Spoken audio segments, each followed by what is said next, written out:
Halo Bapak Ibu, Saudara-saudari sekalian, lovers and haters. Salam cerdas Indonesiaku. Berjumpa lagi kita pada kesempatan kali ini, yang mana pada saat ini saya akan membahas kasus yang baru-baru saja terjadi atas seorang dokter gigi yang bernama Dr. Erik. Dr. Erik ini tabungannya hampir sekitar 400 juta dikuras gara-gara dia ganti nomor handphonenya. Nah, bagaimana kisahnya, dan di bagian terakhir saya akan ceritakan bagaimana caranya jika hal ini menimpa Anda supaya Anda juga tidak menjadi korban pengurasan tabungan atau rekening bank Anda. Begini Bapak Ibu, kemarin atau tergantung kapan Anda melihat video ini, tepatnya hari Minggu. Kalau saya lihat di sini, hari Minggu itu adalah 11 Oktober. Jawa Pos sebelum jam 12 siang menayangkan sebuah berita di media online-nya, kisah mengenai Dr. Erik yang dikuras tabungannya hampir 400 juta. Kisahnya sebenarnya sederhana. Jadi di sini katanya menurut berita ini, Dr. Erik awalnya menerima telepon dari customer service sebuah bank swasta. Customer service itu atau petugas bank itu mengatakan bahwa Dr. Erik terdaftar di sebuah layanan. Layanan itu sebenarnya bukan satu lah, ada beberapa katanya. Layanan falas, di sini kalau saya lihat jual beli komoditas dan saham. Nah, Dr. Erik merasa aneh sebenarnya. Kemudian ditambahkan oleh petugas itu bahwa biaya dari layanan-layanan ini akan diambil dari tabungannya. Nah, karena merasa aneh, Dr. Erik lalu menghubungi bank swasta di mana dia membuka rekening itu. Dan dia tanyakan mengenai masalah ini. Kemudian menurut berita ini dikatakan, customer service dari bank swasta itu mengatakan nggak usah khawatir, itu bukan orang kami, abaikan saja. Ya sudah, akhirnya Dr. Erik pun kembali pulang. Tetapi masalahnya menurut berita ini juga, mulai hari itu dia sering menerima kode-kode aktivasi melalui pesan singkat di handphonenya, yang mana kode itu kemudian diminta oleh orang yang menelpon itu. Karena Dr. Erik itu yakin dia tidak melakukan transaksi apapun, maka dia menolak memberikan kode transaksi atau kode aktivasi apapun namanya itu yang diminta oleh petugas bank itu. Karena dia tidak memberikan, akhirnya dia diteror di sini. Penelpon itu terus-menerus menghubungi Dr. Erik, terus-menerus meminta kode itu. Kemudian juga ada ancaman dan sebagainya. Kemudian akhirnya penelpon itu berkata, kalau layanan ini tidak mau Bapak teruskan, oke, silakan kirim kode yang kami kirimkan untuk kami matikan. Tapi karena Dr. Erik benar-benar tidak mengaktifkan layanan perbankan itu, maka dia tetap tidak memberikan kode yang diminta. Sudah tepat sebenarnya yang dilakukan oleh Dr. Erik ini. Tetapi akhirnya Dr. Erik ini jadi kesal karena penelpon itu tiap hari terus-menerus menelepon, meneror Dr. Erik. Nah, karena dia sudah mencoba memblok, mereject katanya, tapi tetap saja telepon itu masuk terus-menerus, dia mau blokir juga tidak bisa katanya. Akhirnya Dr. Erik merasa tidak nyaman.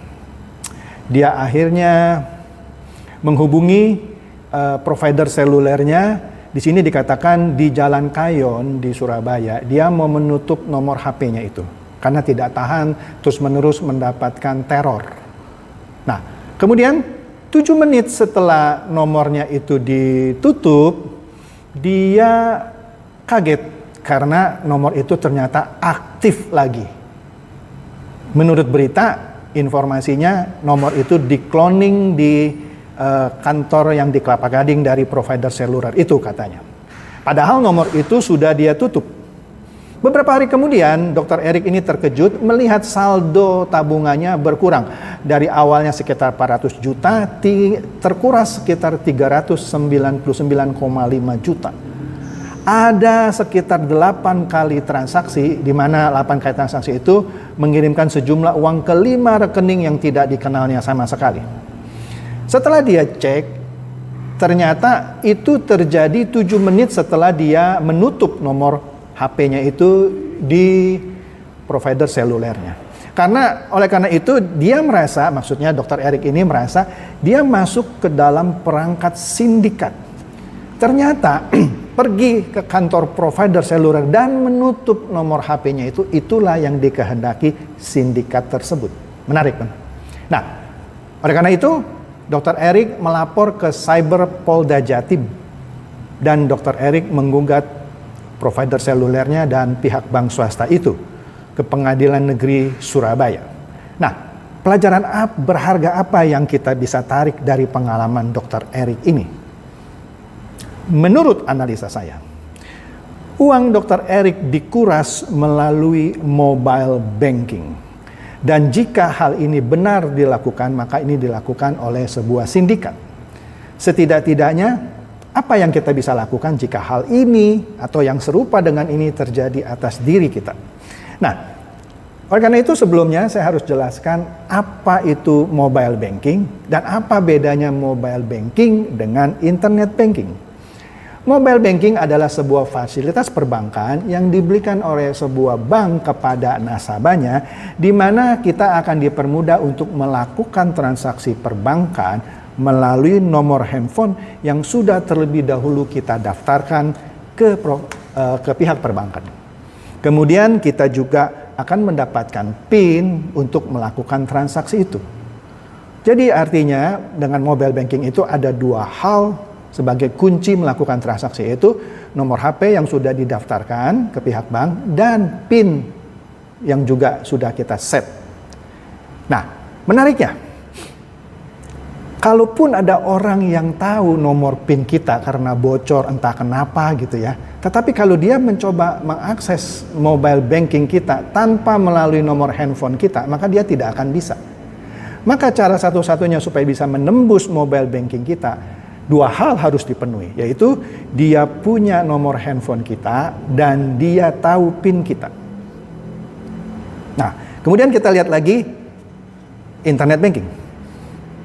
Internet banking adalah fasilitas yang menurut saya, dan faktanya demikian, sedikit lebih tinggi sekuritasnya ketimbang mobile banking. Kenapa? Ada 3 hal yang harus dipenuhi ketika seorang bertransaksi melalui internet banking. Pertama ialah dia harus punya PIN yang tentu saja yang sudah didaftarkan ke bank untuk membuka situs internet banking. Kemudian dia juga harus punya PIN untuk sebuah alat yang saya sebut saja kalkulator token. Ketiga, dan dia juga harus punya kalkulator tokennya. Jadi ada 3 hal yang dia harus punya untuk bisa melakukan internet banking. Sangat aman menurut saya. Nah, internet banking bisa dilakukan di mana saja, di media apa saja yang terhubung dengan internet. Bisa melalui personal komputer, bisa melalui notebook, bisa melalui tablet, bahkan melalui handphone juga. Karena di sini yang dibutuhkan adalah koneksi internet. Dan ditambah dengan 2 PIN plus 1 kalkulator token tersebut. Nah, kembali ke kasus Dr. Eric. Menurut berita, nomor HP-nya itu di-cloning di Kelapa Gading. Artinya di sini, sindikat itu kemungkinan besar bekerja sama dengan oknum jahat yang ada di provider seluler tersebut. Kemudian, bagaimana sindikat itu juga tahu PIN Dr. Eric? Ada 2 kemungkinan juga. Bocor entah kenapa, atau sindikat itu juga bekerja sama dengan oknum jahat di pihak perbankan swasta itu. Nah, oleh karena itu tidak heran ketika oknum itu berhasil mengkloning nomor HP itu dan mengetahui PIN itu, maka dilakukanlah sejumlah transaksi transfer uang ke 5 rekening sebanyak 8 kali tadi. Berhasillah sindikat itu menembus mobile banking Dr. Eric. Nah, bagaimana jika hal yang sama itu terjadi atas Anda? Bagaimana harusnya kita lakukan supaya kita terhindar? Menurut saya sederhana saja. Caranya adalah jangan langsung tutup nomor HP Anda seperti yang dilakukan oleh Dr. Eric. Yang Anda harus lakukan adalah beli SIM card baru, tentu dengan nomor yang baru, dari provider seluler yang berbeda. Daftarkan nomornya itu ke bank Anda, menggantikan nomor seluler lama Anda yang tadi diganggu. Kemudian, nomor HP yang lama atau SIM card yang lama itu jangan ditutup, Anda simpan saja. Dengan kata lain, Anda tidak pakai. Sehingga kalau teror itu datang lagi, maka dia tidak berhasil karena Anda sudah tidak pakai nomornya. Kemudian ketiga, ganti PIN mobile banking Anda. Nah, dengan cara demikian, maka Anda akan memperkecil atau bahkan mematikan usaha sindikat ini untuk mengganggu Anda lagi. Nah, tetapi bagaimana kalau sindikat ini ternyata juga bekerja sama dengan provider seluler lainnya yang mana Anda beli SIM card baru tersebut? Menarik kan? Kenapa dia bisa tahu ya? Asumsi saja dia juga bekerja sama dengan oknum jahat yang ada di pihak bank. Nah, kalau dia juga bekerja sama dengan pihak oknum jahat yang di provider seluler yang baru ini, yang baru Anda beli SIM card-nya, tentu dia akan bisa meneror Anda lagi kan, dengan harapan Anda akan tutup supaya dia bisa cloning. Sederhana, buka lagi aja atau beli lagi SIM card dari provider lainnya lagi. Lakukan cara yang saya sebutkan sebelumnya. Pertanyaannya lagi menarik. Bagaimana kalau sindikat ini ternyata tapi kecil kemungkinannya dia bekerja sama dengan seluruh oknum jahat yang ada di seluruh provider seluler. Menarik ya? Gampang.